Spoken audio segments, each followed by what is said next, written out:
Cell आपने enter कर दी है और आपने कस्टमर को इनवॉइस कर दी है।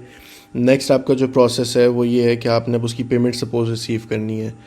तो पेमेंट रिसीव कैसे करनी है, हमने जो लास्ट वीडियो थी सेल्स की, सेल ऑर्डर डालने की, उसमें मैंने आपको शो किया था कि कैसे आपने सेल एंटर करनी है। नेक्स्ट अब स्टेप ये है कि उसकी रिसीविंग करनी है। हमने उसमें 190 का बिल किया था और 1 लाख रुपीज़ रिसीव किए थे ऑन द स्पॉट। अब हमने उसमें से बकाया जो 90,000 हैं वो रिसीव करने हैं। तो वो कैसे करने हैं कि 2-3 उसके तरीके हैं। नंबर 1, सेल्स में जाएं और वहाँ से पेमेंट रिसीट्स में जाएं, तो वहाँ पे भी आपको अपनी रिसीट्स नज़र आ रही हैं। उसके बाद फिर सेल ऑर्डर्स में अगर आप जाएँ तो यहाँ पे वो जो सेल ऑर्डर है आप उसको ट्रेस कर लें और उसके अगेंस्ट रिसीविंग डाल दें। रिसीव पेमेंट पे आप क्लिक करेंगे तो आपकी ये पेमेंट रिसीट का फॉर्म ओपन हो जाता है। अदरवाइज़ जो दूसरी ऑप्शन है वो ये है कि आप टॉप राइट पे जाएं डाटा पे, वहाँ से सेकंड ऑप्शन है पेमेंट रिसीट की, उस पर क्लिक करें और वहाँ से जाकर आप सेम फॉर्म ओपन कर लें। जो बेस्ट तरीका है वो है आइदर आप जाएं सेल्स में जाके उस सेल पे जाकर रिसीव करें, क्योंकि उसमें ऑलरेडी आपका पेमेंट रीजन सेल हो जाती है और आपका सेल ऑर्डर भी सिलेक्ट हो जाता है, या फिर दूसरे और क्लाइंट भी सिलेक्ट हो जाता है। या फिर दूसरे तरीके के सेल के डिटेल पेज पे जाएं और वहाँ से जाके पेमेंट पे क्लिक कर दें तो आपका सेल ऑलरेडी सेलेक्ट हो जाएगी। अब हम बहुत जल्द ना लमसम पेमेंट लेकर आ रहे हैं, और लमसम में ये क्या, अभी तो फ़िलहाल हमारी है कि आइटमाइज्ड रिसीविंग है।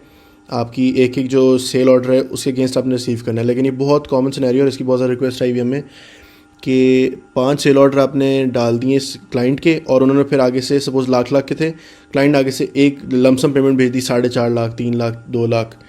तो वो एक ही दफ़ा में एंटर करना चाहते हैं यूज़र्स, और वो आप लोग इंशाल्लाह जल्द मिलेगी तो ये वीडियो अपडेट हो जाएगी।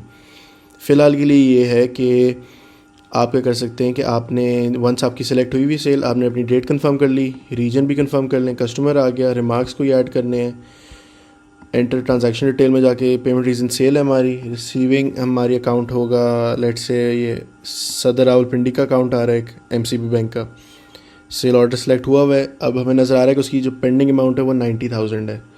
तो हम लेट्स से कहते हैं कस्टमर ने 50,000 अभी भेज दी है और हमारी टोटल रिसीविंग 50,000 होगी, और ये रिसीविंग के बाद जो सेल पेंडिंग अमाउंट रह जाएगी वो रह जाएगी 40,000। रिसीव पेमेंट पे क्लिक करेंगे तो आपकी 50,000 पेमेंट रिसीव हो जाएगी, सिंपल एज़ दैट। अब पेमेंट रिसीट्स में जाएँ तो हमारे पास क्या क्या डेटा आ रहा है। रिसीट डेट आ गई, उसमें रिसीट नंबर है, क्लाइंट नेम है, कब वो रिसीट एंटर हुई सिस्टम में, कब वो क्रिएट हुई, किस अकाउंट में रिसीव हुई और क्या अमाउंट है।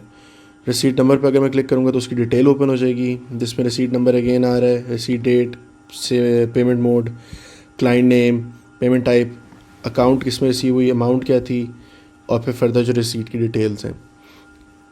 उसका जो वाउचर जनरेट होता है मैं आपको वो दिखा दूँ। अगर हम अकाउंट्स में जाएँ, अकाउंट वाउचर्स में, तो आई बिलीव ये वाला वाउचर है, ये पेमेंट रिसीट के अगेंस्ट जनरेट हुआ है, जिसमें हमारी नज़र आ रहा है कि क्लाइंट थे मिस्टर सोहेल, उनको हमने क्रेडिट कर दिया और वो अपने पास अमाउंट आ गई अपना बैंक अकाउंट में, हमने अपने बैंक अकाउंट को डेबिट किया 50,000 और ये ऑटो जनरेट हुआ है।